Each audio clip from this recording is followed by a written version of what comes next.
হযরতে খাজা নিজামউদ্দিন আউলিয়া রহমতুল্লাহ আলাইহির জিন্দেগি সম্পর্কে কিছু আলোচনা করার জন্য আমাকে বলা হয়েছিল। আল্লাহ রাব্বুল আলামিন তার বান্দীদের হেদায়েতের জন্য সোয়া লক্ষ নবী রাসূলগণ প্রেরণ করেছিলেন। দক্ষিণ পূর্ব এশিয়াতে কোনো নবী রাসূলের আগমন ঘটে নাই। এদেশে ইসলামের দাওয়াত যুগে যুগে ওলিয়া উলিয়ারাই দিয়েছেন। কথা কোন ঠিক কিনা? বাংলাদেশ 360 উলিয়ার দেশ। ওলিয়া উলিয়াদের পদাচরণে বাংলাদেশের মাটি ধন্য। এই জন্য বাংলার মানুষ ওলিয়া উলিয়াদেরকে অনেক ভক্তি করে, শ্রদ্ধা করে, ঠিক কিনা? তবে অতি ভক্তি অতি শ্রদ্ধা এমন যেন না হয় যে আমরা শ্রদ্ধা ভক্তিকে উপেক্ষা করে ওলিদেরকে নিয়ে খোদার জায়গায় রেখে দেয়। এমনটা যদি হয় তবে শিরিক হয়ে যাবে। কথা ঠিক না ঠিক? আমরা নবীকে নবীর জায়গায় মানি, অলিকে অলির জায়গায় মানি, রবকে তার রবের জায়গায় মানি। কতক্ষণ ঠিক না ঠিক? মাবুদ মাবুদের জায়গায়, আবেদ আবেদের জায়গায়। আবেদ কোনোদিন মাবুদ হতে পারে না। কতক্ষণ ঠিক কিনা? এই জন্য মুহতারাম হাজিরিন, আসলে আমাদের বুজুর্গানে দিন যাদের নাম নিয়ে আমরা শ্রদ্ধার সাথে স্মরণ করি, ওনারা কেমন ছিল, ওনাদের জিন্দেগির অরিজিনাল অর্থে জীবনী যদি আমাদের সামনে আলোচনা না হয় তাহলে আমরা বাতিল আর হক সবগুলোকে ঢালাও বাগ একই ধরনের মনে করব। কতক্ষণ ঠিক না ঠিক? আমরা ওলিয়া উলিয়া নাম দিয়ে আমরা নিজেরা যা করি, যেভাবে কবরে সজদা করি, গায়রুল্লাহর কাছে সাহায্য মাঙ্গি, আমরা হয়তো ধারণা করি আগের বুজুর্গ যারা ছিল এরাও মনে এমনই ছিল। মোটেও এমন ছিল না। কতক্ষণ ঠিক না ঠিক? এই কারণেই শানে সাহাবা সম্মেলন, কোন সাহাবীদের জিন্দেগির আলোচনা, হাক্কানি কোন বুজুর্গ আল্লাহর ওলিদের জিন্দেগির আলোচনা প্রতি বছরই কোন না কোন আলেম দ্বারা আপনাদেরকে শোনান।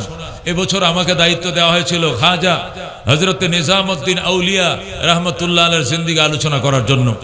বিখ্যাত বুজুর্গ, ভারতের মহান একজন সাধক ছিলেন খাজা নিজামউদ্দিন আউলিয়া।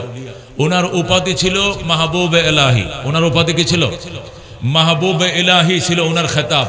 ওনার মূল নাম হলো নিজামউদ্দিন। ওনার আব্বার নাম হলো সৈয়দ আহমদ। ওনার আম্মার নাম বিবি জুলাইখা। উনি জন্মগ্রহণ করেছেন 636 হিজরি সনে, ইন্তেকাল করেছেন 725 হিজরি সনে। 636 হিজরি সনে জন্ম নিয়ে 725 হিজরিতে তিনি ইন্তেকাল করেন। সর্বমোট তিনি 89 বছর হায়াত লাভ করেছেন। খাজা নিজামউদ্দিন আউলিয়া মাহবুবে ইলাহি তিনি জন্ম নেওয়ার 5 বছর পর তিনি তার আব্বাকে হারিয়ে ফেলেন। তার বাবাজান দুনিয়া থেকে চলে যান।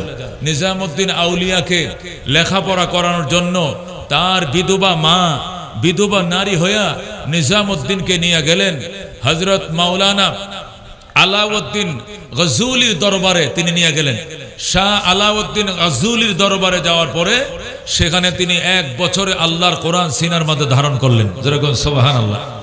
এবং প্রাইমারি মাসলা, ওযুর ফরজ, গোসলের ফরজ, জানাজার দোয়া, কুনুত দোয়া, মাসুরা, হালাল হারাম, হক হালালের প্রাইমারি যত মাসলা মাসাইল ফিকহের যে মাসালাগুলো আছে এগুলো আল্লামা আলাউদ্দিন আজুলির দরবারে তিনি লাভ করেন।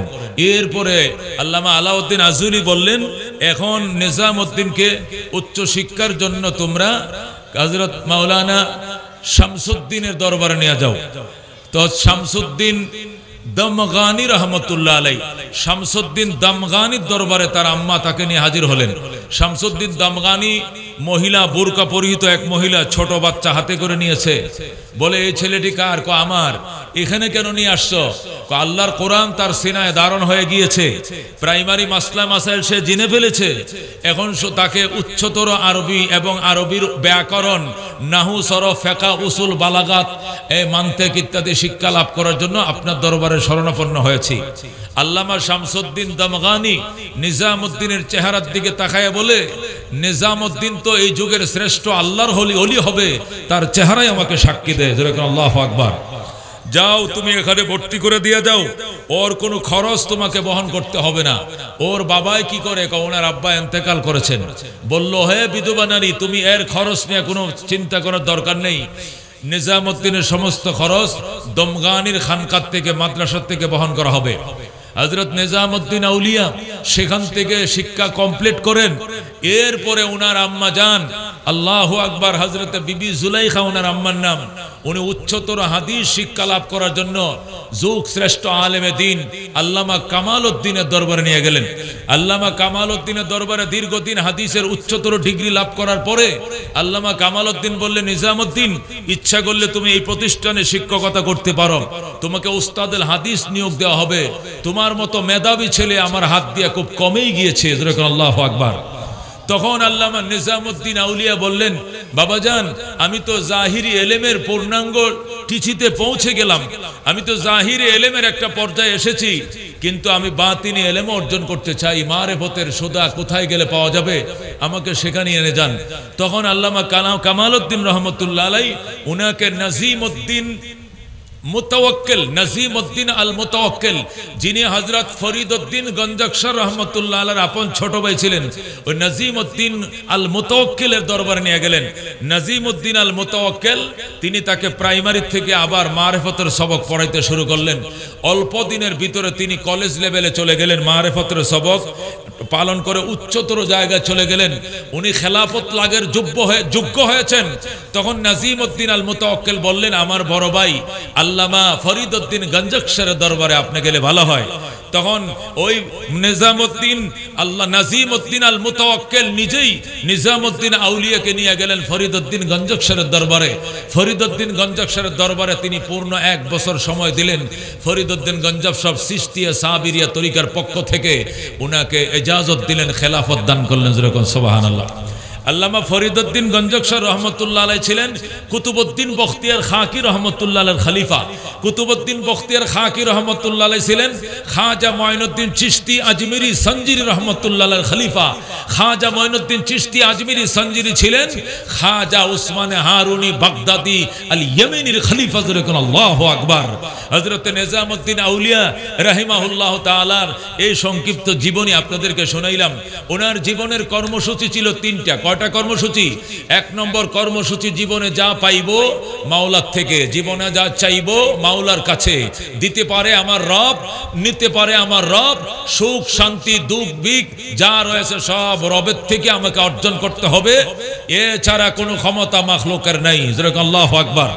খাজা নিজামউদ্দিন আউলিয়া রহমতুল্লাহ আলাইহি তার জীবনী পড়ে যা বুঝলাম, আল্লাহর ওলির জীবনে 3টে কর্মসূচি ছিল বাজান। 1 নম্বর, জীবনে গাছের পাতাও নড়বে না মনিবের অর্ডার ছাড়া। জীবনে সুখ এনে দিতে পারেন আর কেউ মনিবের অর্ডার ছাড়া। সুখ আসে যার কথায়, দুঃখ আসে তার কথায়, সুখ দুঃখ তার হাতেই গাতা। এটি সমাধান করার ক্ষমতা আর কেউ রাখে না। এই জন্য 89 বছর হায়াত পাইছেন নিজামউদ্দিন আউলিয়া।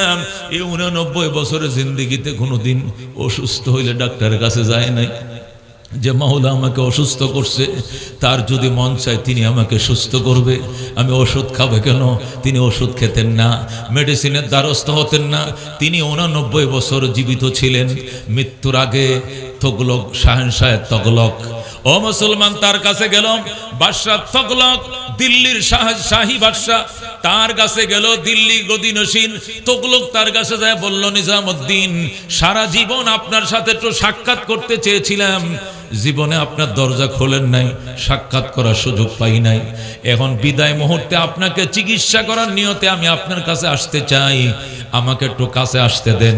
আমি বিজ্ঞ ডাক্তার এনে আপনার রোগের চিকিৎসা করাবো, একটু চেষ্টা করে দেখে আপনি সুস্থ হন কিনা। নিজামউদ্দিন আউলিয়া বললেন, বাদশাহ শোনো, জীবনেও তুমি আমার সাথে সাক্ষাতের সুযোগ পাও না, দুনিয়াদারদের সাক্ষাৎ আমার কোনোদিন আশা ছিল না। মৃত্যুর আগে এই চেহারা আমাকে তুমি দেখায়ও না।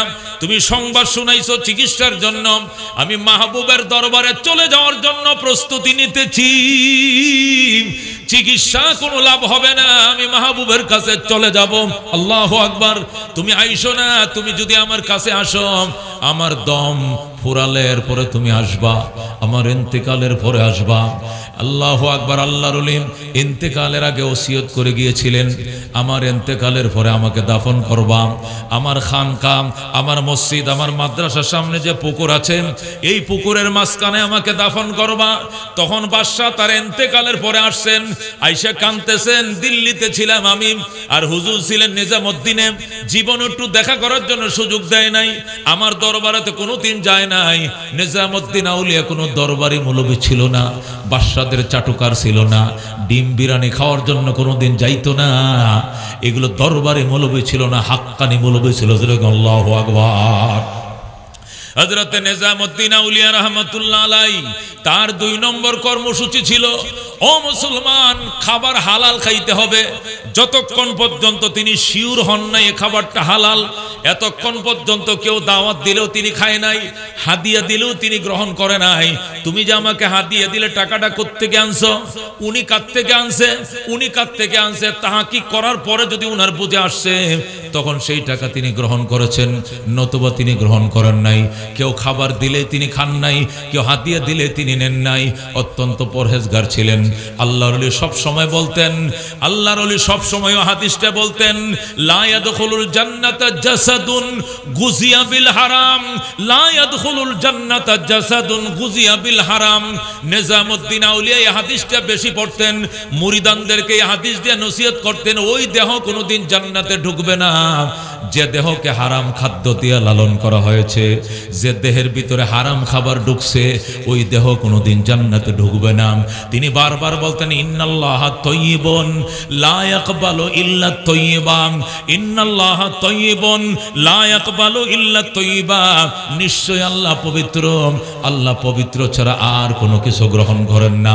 এই জন্য তিনি বলতেন, হালাল ইবাদত কবুল হওয়ার পূর্ব শর্ত হলো হালাল খাবার। এই জন্য নিজামউদ্দিনের কাছে কেউ খাবার নিয়ে আইসো না। প্রয়োজনে নিজামউদ্দিন 1 সপ্তাহ উপবাস থাকবেন, 3 দিন উপবাস থাকবে, তবু তার কাহারা হাদিয়া গ্রহণ করবে না যতক্ষণ পর্যন্ত তাহকিক করার পরে এটি 100% হালাল প্রমাণিত না হবে। মঈনুদ্দিন চিশতি গ্রহণ করে নাই, নিজামউদ্দিন আউলিয়া সেই আহার গ্রহণ করেন নাই। জোরে বলেন আল্লাহু আকবার। এ বন্ধু, হালাল খাবারের বড় দাম, হালাল খাবারের বড় দাম। নামাজ পড়ি, জোহর পড়ি, আসর মন নাই, আসর পড়ছি, মাগরিবের কথা খেয়াল নাই, মাগরিব পড়ছিলাম, এশা না পড়ে শুয়ে পড়ছি। কারণ জানেননি, খানা যে খাই, এক বেলা খাই হালাল, আরেক বেলায় খাই হারাম। আমি কষ্ট করে হালাল ইনকাম করছি, কিন্তু যে মহিলা রান্না করে ওই মহিলা নামাজ পড়ে না, যে মহিলা তরকারিটা মাখছে এই মহিলা বেনামাজি, ওই মহিলা পর্দা করে না, দেবর বাসুরের সাথে কথা বলে, ওই দইয়ুজ মহিলার রান্না খাওয়া, ওই জন্য রান্নায় মজা নাই। মজা লাগলেও এই মজার ভিতরে ইবাদতের মজা নাই। কথা কোন ঠিক কিনা? এই জন্য নিজামউদ্দিন আউলিয়া অত্যন্ত সতর্কতার সাথে তার মুরিদানদেরকে শুধু হালাল খাবারের জন্য তাকিদ দিতেন আর বলতেন, ও উম্মত, একটা জিনিস তুমি ঠিক করে ফেলো, সেটি হলো হালাল খাবার। একটা সজদায় দুনিয়া এবং দুনিয়ার থেকে উত্তম হবে তোমার। আর যদি হালাল তুমি রিজিক অন্বেষণ না করো, কি হবে তোমার নামাজ দিয়া, কি হবে তোমার রোজা দিয়া? বন্ধুগণ, বুজুর্গানে দিন ঘটনা বয়ান করেছেন। আমাদের দেওবন্দ মাদ্রাসার পাশে একটা গরিবের বাড়ি ছিল। আল্লামা আব্দুল্লাহ শাহজি আব্দুল্লাহ সেখানে বসবাস করতেন। হযরত ইয়াকুব নানুতুবি রহমাতুল্লাহ আলাইহি কিতাবের মধ্যে লেখেন, শাহজি আব্দুল্লাহ ঘাস বিক্রি করত। ঘাস, গরুরে কাঁচা ঘাস খাওয়ায় না, ঘাস, ওই ঘাসগুলো এনে শাহজি বাজারে বিক্রি করত। 6 আনা বিক্রি করত, 2 আনা দেয়া ফ্যামিলির বাজার করত, 2 আনা আল্লাহ রাস্তা দান করত, আর 2 আনা জমা করে সারা বছর 2 আনা জমা করে দারুল উলুম দেওবন্দের উস্তাদদেরকে বছরে একবার দাওয়াত করে খাওয়াইতো। তো একদিন ইয়াকুব নানুতুবি বাজারে যায়, তো এক মুহাদ্দিস ইয়াকুব নানুতুবি বলে, হযরত, আপনি শাহজি আব্দুল্লাহর যদি বাজারে পান তাহলে জিজ্ঞাসা করবেন দাওয়াত খব খিলায়েগা, শাহজি দাওয়াত খব খিলায়েগা। তুই তো বছরে একবার, এবার দাওয়াত কবে খাওয়াবি? ইয়াকুব নানুতুবি বলেন যে তোমরা শাহজির দাওয়াতের জন্য পাগল কেন? শাহজি তো গরিব মানুষ, কত কোটিপতিরা দাওয়াত দিতে আসে, গাড়িতে নিবে, দিল্লি দাওয়াত খায়, আবার গাড়িতে নামায় দিয়ে যাবে, মাইক্রোতে নিবে সাহারানপুর, আবার খাওয়ায়া নামায়া দিয়ে যাবে। ওই দাওয়াত তোমরা গ্রহণ করো না। শাহজি গরিব মানুষের দাওয়াত দিলে তোমরা ফল কা, তোমরা শাহজির জন্য তো পাগল কা। দেওবন্দের উস্তাদরা বলতেন, হযরত, শাহজি আব্দুল্লাহ দাওয়াত খাইলে 40 দিন পর্যন্ত ইবাদতে এত মজা পায়, অন্য কাহারো বাড়িতে দাওয়াত খাইলেই মজা পাই না, এই জন্য শাহাজির দাওয়াত খাইতে মন চায়। আল্লাহু আকবার। শাহাজি আব্দুল্লাহ দাওয়াত যেদিন খাইতো, দেওবন্দের কোন একজন উস্তাদ নাগা করতো না, বিঘাত করতো না, সবাই নিজস্ব প্রয়োজন বাদ দিয়া শাহাজির দাওয়াতে যাইতো। শাহাজি বলতো, হযরত আপনাদেরকে বসতে দেওয়ার মতো জায়গা আমার ঘরে নাই, আমি গরিব মানুষ, আপনারা আইছেন। উডানের মধ্যে সাডাই বিছায়া দিত। ঘরের মধ্যে দেওবন্দের ওই জমানায় দেওবন্দের মধ্যে 35-40 জন উস্তাদ ছিল, এতগুলো উস্তাদকে বসতে দেওয়ার মতো ঘর শাহাজি আব্দুল্লাহ ছিল না। মাটির মধ্যে চট বিছায়া দিত। দেওবন্দের উস্তাদরা খানা খাইতো আর বলতো, শাহাজির ঘরে এক ওয়াক্ত খানা খাইলে 40 দিন পর্যন্ত ইবাদতের মজা পাওয়া যায়। আল্লাহু আকবার। এই জন্য হযরতে খাজা মাহবুব এলাহি নিজামউদ্দিন আউলিয়া বলতেন, দুনিয়ার মুসলমান নিজের খানাকে ঠিক করো, হালাল খাবার খাও, অন্যের হক অন্যকে দিয়ে দাও, মেয়ের হক মেয়েকে দিয়ে দাও, ফুফুর ফুফুরকে দিয়ে দাও, বউর হক বউরে দিয়ে দাও, ছেলেদের হক ছেলেকে দিয়ে দাও। এরপরে যে হকটা তোমারটা থাকবে সেখান থেকে তুমি জাসপরতাল করে খাও। ইবাদত কবুল হওয়ার পূর্ব শর্ত আল্লাহু হালাল খানা। আল্লাহ বলেন নবীদেরকে, বলেন কুলু মিনাত তাইয়্যিবা ওয়া আমালু সালিহা। হে নবীরা, হে ঈমানদারেরা, কুলু মিনাত তাইয়্যিবাত, পবিত্র খাবার খাও, পবিত্র খাবার খাও, ওয়া আমালু সালিহা, নেক আমল করো। আল্লাহ নবীদেরকে আগে বলেন পবিত্র খানা খাও, ঈমানদারকে বলেন পবিত্র খানা খাও, এরপরে বলছেন ওয়া আমালু সালিহা, নেক আমল করো। এই জন্য বাজার পবিত্র খাবার বড় বরকত, পবিত্র খানার ভিতরে আলাদা একটা নূর। আল্লাহু আকবার। আমি সংক্ষিপ্ত একটা ঘটনা বলে শেষ করতেছি। হযরত ইমাম শাফি রহমতুল্লাহ আলাইহি, ইমাম আহমদ ইবনে হাম্বল ইমাম শাফির ছাত্র। ইমাম শাফি রহমতুল্লাহ আলাইহি একদিন ইমাম আহমদ ইবনে হাম্বলের কাছে চিঠি লিখছে, কিরে আহমদ, সে কত আগে আমার কাছে লেখাপড়া করছিলে, উস্তাদের বাড়ি থেকে একদিন বেড়াইতে মন চায় না? একদিন উস্তাদের চাই যাইতে তোর মন নখান্দে, ফন্না বলছিলে যে ভুলি গিস না, সিডি পাওয়া মাত্র উত্তর দিবি তুই কবে আসতেছিস। ইমাম শাফি চিঠি লিখছে, ছোট কালে তুই আহমদ আমার কাছে লেখাপড়া করে তুই ইমাম আহমদ হইছস, তুই মাযহাবের ইমাম হইছস, তাই বলে কি তুই আত্মন বড় হয়ে গেছিস না? আরে চাই যাইতে তোর মন ন হয়।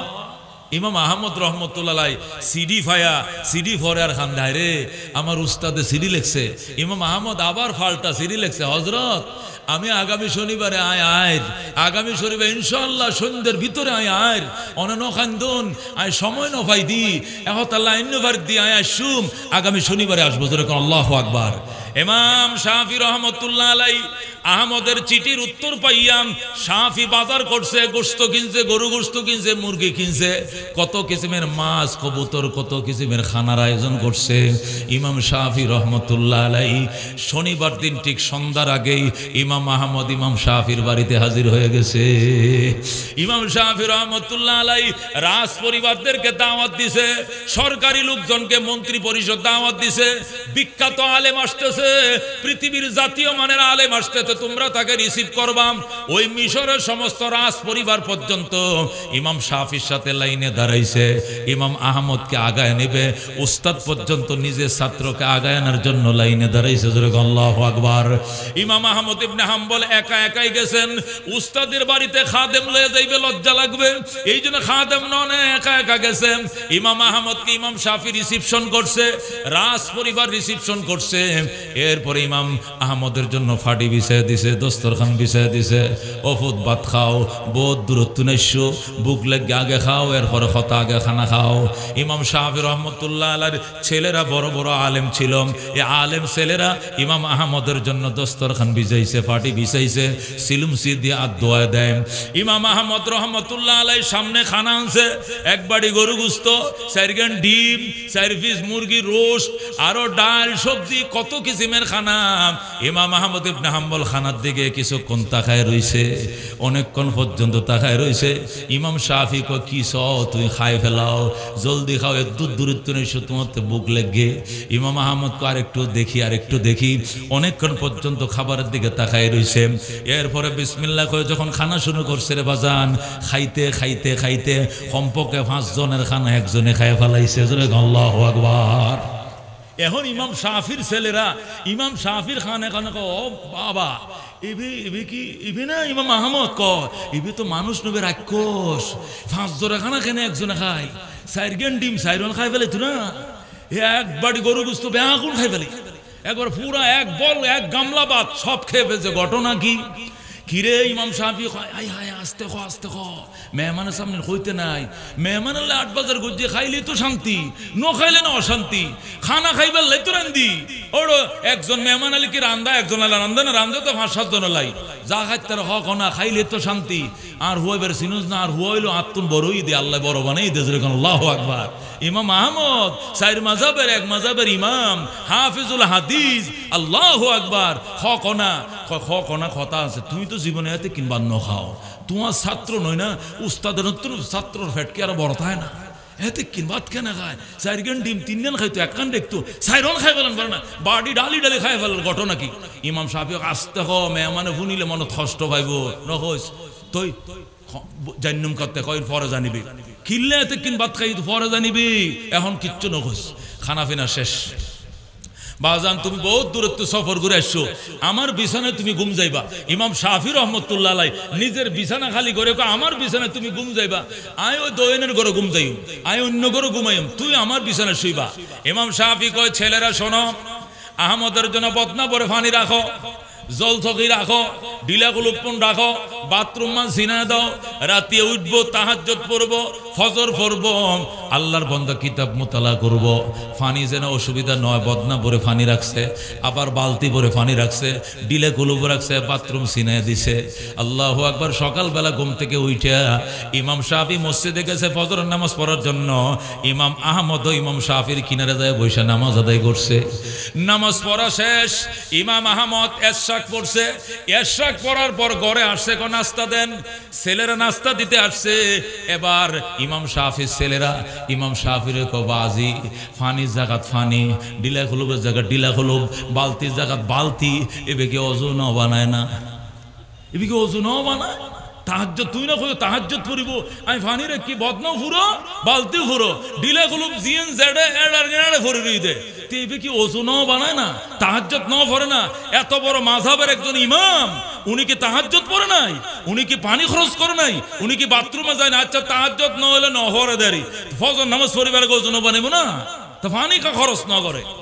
ইমাম শাফি আসতে ক নিশ্চয় এর ভিতরে কোন রহস্য আছে, পরে বুঝিবি। ছেলেরে বাজে আইন বুঝি, খানাও খাইলো বেশ গরি, ঘুমাইলো সারা রাত, ওজন বানাইল। ঘটনা কি? আল্লাহু আকবার। ইমাম শাফি রহমতুল্লাহ আলাই ইমাম আহমদের সামনে নাস্তা দিছে, অবাজে নাস্তা খাও। ইমাম আহমদ নাস্তা খায়। ইমাম শাফি জিজ্ঞাসা করে, আহমদ তুমি কবে থেকে এমন হইলে আমাকে একটু বলবা? ইমাম আহমদ, আহমদ তুমি কবে থেকে এমন হয়েছে তুমি আমাকে একটু বলবা? ইমাম আহমদ কে হুজুর আর বলতে হবে না, আমি উত্তর দিতেছি। যেরকম আল্লাহু আকবার। আমি কবে থেকে এমন হয়েছি, কি হয়েছে এটা তো ভেঙ্গে বলেন নাই, আমি সব বুঝেছি, আমি একটা করে উত্তর দেই, আপনি শোনেন। হুজুর আপনার বাড়িতে যখন আমি আসলাম, আমার সামনে যখন হরেক রকমের খানা দিছেন, আমি খানার দিকে ছায়া দেখি, খানার উপরে নূর বাইতেছে। আল্লাহু আকবার। গোস্তর দিকে ছায়া দেখি, গোস্তের মধ্যে নূর, তরকারির মধ্যে নূর, ওই শাকের উপরে নূর, ডাইলের উপরে নূর, ভাতের উপরে নূর। মনে মনে চিন্তা করলাম 3 দিনের খানা আজকে খাইম, 3 দিনের খানা আজকে খাবো, যা আছে সব খায়া ফেলাইব। আল্লাহর ওলির খানা, আল্লাহর ওলির রান্না, পয়সাও আল্লাহর ওলির, বাজারে খরচা আল্লাহর, রান্না করছে মহিলা, ওইটা আল্লাহর ওলি আবেদা জাহেদা। এইটুকু খানা জীবনে পাইতাম না। আল্লাহ যা করে 3 দিন উপোস থাকুম, তারপরে আজ খানা যা আছে সব খায় ফেলবো। আল্লাহু আকবার। ইমাম শাফি আল্লাহু আকবার আল্লাহু আকবার বলে আর বলে, ছেলেরা এদিকে আয়, তোরা কি হইলি দে আগে, রাক্ষস নি বুঝছস নি, কিল্লে খাইছে, খানার মধ্যে নূর আলাদা। আল্লাহু আকবার। ইমাম আহমদ ডাক দেখো, হুজুর এ খানার খাওয়ার পর আল্লাহর ইবাদতের শক্তি বাড়ায় দিয়ে, আল্লাহ আমার এলেমের পাওয়ার বাড়ায় দিয়ে। আল্লাহু আকবার। ইবাদতের শক্তি কেন বাড়ায় দিয়ে? আমি অন্য দিন এশার নামাজ পড়ে ঘুমায় ঘুমায় যাইতাম, শেষ রাত্রে উঠে ওযু বানাইতাম, ইস্তিনজা করতাম, ওযু বানাইতাম, এরপরে তাহাজ্জুদ পড়তাম। কিন্তু আজকে আপনার বাড়ির খানা খাওয়ার পর আমার আর ঘুম আসে নাই, আমার ওযু ভাঙে নাই, আমার নতুন ওযু বানানোর দরকার হয় নাই। এক ওযু দিয়ে আমি তাহাজ্জুদ পড়ছি, ওই ওযু দিয়ে আমি ফজর পড়ছি, ওই ওযু দিয়ে আমি ইশরাক পড়েছি। জোরে কর আল্লাহু আকবার। ইমাম শাফি ডাক দিয়া কো হোল খন্ডের এদিকে আয়, তোরা যে আগে প্রশ্ন করছিলি হুজুরে ওযুর পানি কা ব্যবহার না করে, ডিলা কুলুপ কা ব্যবহার না করে, ব্যবহার কিনলে গইত প্রয়োজন হইল না করব, এবার তো ফসরাবের জরুরত নয়, পায়খানার জরুরত নয়, ওযু বানানোর প্রয়োজন নয়, তো ওযু খাবা নাই তো। এই যে এশার ওযু বানাইছিলাম, এশার ওযু যে ওযু বানিয়েছিল, এই ওযু দিয়া খানা খাইছে, খানা খাওয়ার পর তার ইবাদতের মধ্যে আলাদা স্বাদ আল্লাহ ঢুকিয়ে দিয়েছে। এই স্বাদের কারণে তার সারা রাত আর ঘুম আসে নাই, শুধু ইবাদত বন্দিকে করছে। ইমাম শাফি ডাক দেখো আর কি পাইছম? হুজুর আজকে আমি ইলমের বরকত পাইছি। কেউ কি বরকত কয়? আমি ছাত্র জীবন থেকে এই পর্যন্ত আল্লাহর কোরআনের একটা আয়াতের ব্যাখ্যা বুঝতেছিলাম না। ছাত্র জীবন থেকে শিক্ষকতার জীবন পর্যন্ত আল্লাহর কোরআনের একটা আয়াত আমি বুঝতেছিলাম না। আজকে ওই আয়াতটা আমার মাথার ভিতরে ঢুকলো, আমি আয়াতটা চিন্তা করার সাথে সাথে আমি বুঝে ফেলাইছি, আয়াতের অর্থ আল্লাহ আমার মাথার মধ্যে খুলে দিয়েছে। আমি আজকে রাত ওই একটা আয়াত থেকে আমি 100 মাসআলা বের করেছি। যেরকম সুবহানাল্লাহ। রাজিনা কিসম মাতাল জব্বার ফিনা লানা ইলমুন ওয়ালিল আদা ইমালু ফাইন্নাল মা লা ইয়াফনা আন করিব وإن العلم يبقى لا يزال لقد زان البلاد ومن عليها إمام المسلمين أبو حنيفة فما في المشرقين له نذير ولا في المغربين ولا بكوفة مرحبا। এই জন্য বুঝলো কি বুঝলাম? ইমাম আহমদ ইবনে হাম্বল কো হুজুর 3 দিনের খানা একদিন খাইছি, প্রয়োজনে সামনে 3 দিন আর খানা ন খাইয়ুম, অনে মন কষ্ট নন্যন গোড়া খানা একা খাই ফেলাই। জোরে আল্লাহু আকবার। শাফি কয় কোনো কষ্ট নয়, তুমি যে বেশি করে খানা খাইছো আমি খুশি, আমি খুশি। ইমাম আহমদ কো হুজুর সারা রাত আমার ওযু ভাঙে নাই, রাতভর আমি নামাজ পড়ছি, মাসলা মাসাইল নিয়ে ফিকির করছি, কোরআন সুন্নাত থেকে আমি হাদিস মাসলা ইস্তেমবাদ করছি। আল্লাহু আকবার। বাজান রে, এই জন্য বলছিলাম হালাল খানা খাওয়ার ইবাদত কবুলের পূর্ব শর্ত। আল্লামা নিজামউদ্দিন আউলিয়া রাহমাতুল্লাহ আলাইহি, ও বন্ধু, তিনি জন্ম নিয়েছিলেন নিজামউদ্দিন আউলিয়া, যেখানে তিনি জন্ম নিয়েছিলেন ওই জায়গাটার পুরাতন নাম ছিল আরেকটা, কিন্তু তার ইন্তেকালের পর থেকে ওই জায়গার নাম হয়েছে নিজামউদ্দিন। আগে ওই এলাকাটার নাম ছিল গিয়াসপুর। কি বলা হয়তো? ওই জায়গাটাকে গিয়াসপুর, ওনার এক পূর্বপুরুষের নামে ওইটাকে গিয়াসপুর করে মানুষ ডাকতো। কিন্তু নিজামউদ্দিন সেখানে জন্ম নেওয়ার পরে, এরপরে উনি যখন খ্যাতি সম্পন্ন বুজুর্গ হইলেন, তার দাফন কাফন এখানে সম্পন্ন হলো, তখন থেকে তিনি এই এলাকার নাম নিজামউদ্দিন হয়ে যায়। দিল্লি শহরের পাশে একটা প্রসিদ্ধ এলাকা, বর্তমান দাওয়াতে তাবলীগের যে মার্কাজ এই আল্লামা ইলিয়াস সাহেব রহমতুল্লাহ বানিয়ে গিয়েছিলেন, এইটাও নিজামউদ্দিনে দাওয়াতে তাবলীগের কি ছিল? মার্কাজ ছিল। ওই নিজামউদ্দিন আউলিয়ার নামে নিজামউদ্দিন পৃথিবীতে 100 বছর থেকে সুবিদিত। তিনি ওসিয়ত করেছিলেন, আমার মসজিদ মাদ্রাসা খানকার সামনের পুকুরের মাঝখানে আমার কবর জানা দেওয়া হয়। এই জন্য সুলতান তগলক গেলেন, হুজুরের জীবদ্দশায় তো হুজুরের দরজায় আমাকে কোনোদিন ঢুকতে দিলেন না, এন্তেকালের পরে কয় দেখি কিছু করা যায় কিনা। তখন সমস্ত কোটি কোটি মুরিদান, লক্ষ লক্ষ মুরিদান বলতেছে, হুজুর যে বললো পুকুরের মাঝখানে কবর দেওয়ার জন্য, ফানির নিচে কবর কেমনে দিব, এই তো রাস্তা খুঁজে পাই না। সুলতান তগলক বলল চিন্তা করার দরকার নাই, সাথে সাথে বাহিনী লাগাই দিল, মাটি কাটা শুরু করলো। মাটি ভরাট 1 ঘন্টার ভিতরে ভরা পুষ্কুনি সরকারি টাকায় ভরাট করা হলো। মাটি ভরাট করার পরে ঠিক মিডিল পয়েন্টে নিজামউদ্দিনের কবর করা হলো। যেরকম সুবহানাল্লাহ।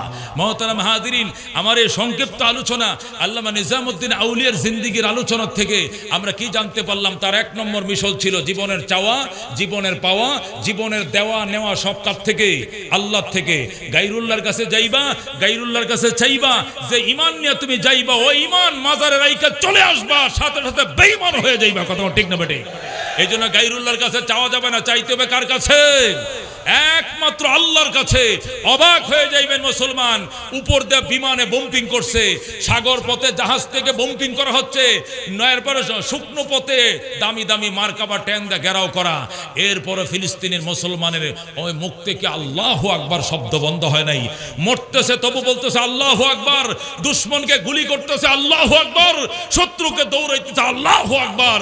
এদের ঈমান কি মজবুত? এই মজবুত ঈমান না হলে এই 60,000 হামাস বাহিনী 4.5 লক্ষ সশস্ত্র বাহিনীর বিরুদ্ধে যুদ্ধ করতে পারতো না। কথা ঠিক না বেটে? একটি শক্তি, সেটা হলো ঈমানি শক্তি। কথা ঠিক না বেটে? আল্লাহু রাব্বুনা মুহাম্মদ নাবিয়ুনা, আল্লাহু রাব্বুনা মুহাম্মদ নাবিয়ুনা, নাহনু মুতিউহুমা, নাহনু কুল্লুন হিজবুল্লাহ, লা নাখাফু ইল্লাল্লাহ ওয়াতাসিম বিহাবলিল্লাহ, লা নাখাফু ইল্লাল্লাহ ওয়াতাসিম বিহাবলিল্লাহ, মুজাহিদ ফি দীনিল্লাহ, আল জিহাদ সাবিলুনা, নুকিমু ফি দীনিল্লাহ, লা ইলাহা ইল্লাল্লাহ, নুকিমু ফি দীনিল্লাহ, লা ইলাহা ইল্লাল্লাহ, লাইসাল মুলকু লিজ-জালিম ওয়ালাল মুলকু লিল খায়েন, লা নাখাফু ইসরাইল ওয়ালা নাখাফু ইন্ডিয়া। কথা ঠিক কি না? লা নাখাফু আমেরিকা ওয়ালা নাখাফু রাশিয়া, আলাউদ্দিন কসদুনা, আল্লাহু রাব্বুনা মুহাম্মদ নাবিয়ুনা, নাহনু মুতিউহুমা, নাহনু কুল্লুন হিজবুল্লাহ, লা নাখাফু ইল্লাল্লাহ ওয়াতাসিম বিহাবলিল্লাহ, মুজাহিদ ফি দীনিল্লাহ, আল জিহাদ সাবিলুনা, আল জিহাদ সাবিলুনা। নারায়ে তাকবীর, নারায়ে তাকবীর। আল কোরআনের আলো, আল হাদিসের আলো, উলামায়ে হাক্কানি জিন্দাবাদ। যুবকদের অহংকার, ছোট্ট একটা মানুষ, শুকনা একটা মানুষ, রেজাউল করিম আবরার। কথা ঠিক না বেটে? এখন আপনাদের উদ্দেশ্যে ভাই বয়ান করবেন, এরপরে আল্লামা ফরিদ উদ্দিন আল মুবারক আসবেন, হুজুর এসে বয়ান করবেন, মোনাজাত হবে, কেউ লড়বো না। রাজি আছেন ইনশাআল্লাহ? যদি ডাক আসে শাইখুল ইসলামের পক্ষ থেকে যে আমাদেরকে ফিলিস্তিন যাইতে হবে, জান এবং মালের কুরবানি দিতে হবে, কারা কারা প্রস্তুত? হাত বাড়াও। লিল্লাহি তাকবীর। ফিলিস্তিনের মা বোনদের ইজ্জত রক্ষার জন্য কারা যাইতে রাজি আছেন? ইনশাআল্লাহ হাত বাড়ান। আল্লাহ কবুল করে, জোরে করে আমিন। আপনাদের কাছে 2 মিনিট আমার আবেদন, এই যে একটা প্রোগ্রাম, বিশাল বড় একটা প্রোগ্রাম সাজাইছে একদল উলামায়ে কেরাম, সাথে এলাকার কিছু ময় মুরব্বীরা সাথে আছে, আপনাদের কাছে আকুল আবেদন 2 মিনিট। আবরার ভাই বয়ান করার আগে 2 মিনিট আপনাদের কাছে আকুল আবেদন। নিজের অনেকের বিবি মারা গেছে, অনেকের মা নাই, অনেকের বাবা নাই, অনেকের স্ত্রী নাই, অনেকের ভাই না, অনেকের বোন না, অনেকের সন্তান নাই। উনাদের রুহের সাদকায়ে জারিয়া হিসাবে এই মাহফিলকে সফল করার জন্য 1000 করে টাকা, একটা করে 1000 টাকা বিসমিল্লাহ করে কে দিবেন? নিজ জায়গায় দাঁড়ায় পড়েন দেখি ইনশাআল্লাহ।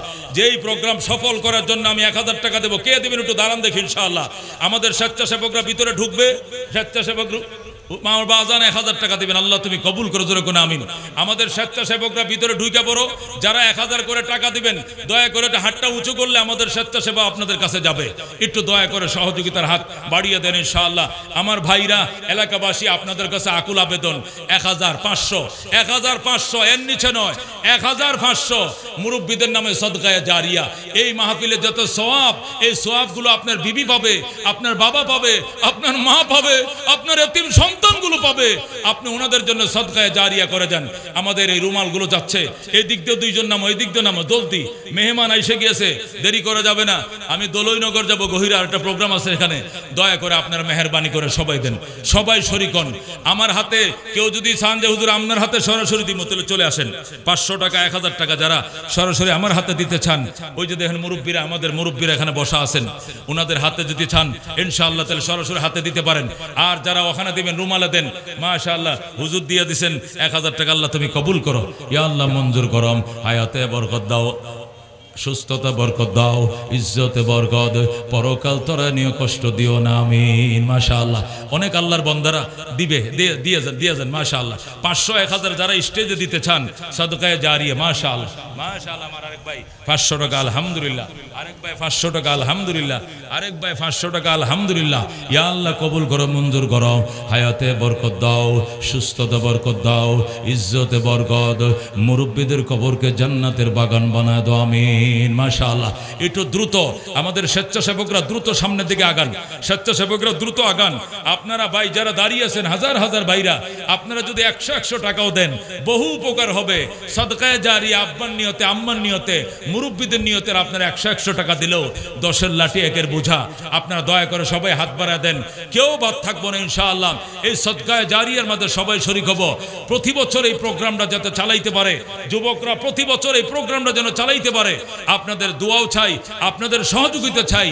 রিজাউল করিম আবরার ভাই চলে আসছে, লিল্লাহ তাকবীর মাশাআল্লাহ। ভাই এখন স্টেজে অবস্থান করে জেনে হাজির হয়ে গেছেন, যেরকম আলহামদুলিল্লাহ, যেরকম আলহামদুলিল্লাহ। যুবকদের আইডেল, বাতিলের আতঙ্ক, কত ঠিক না ঠিক?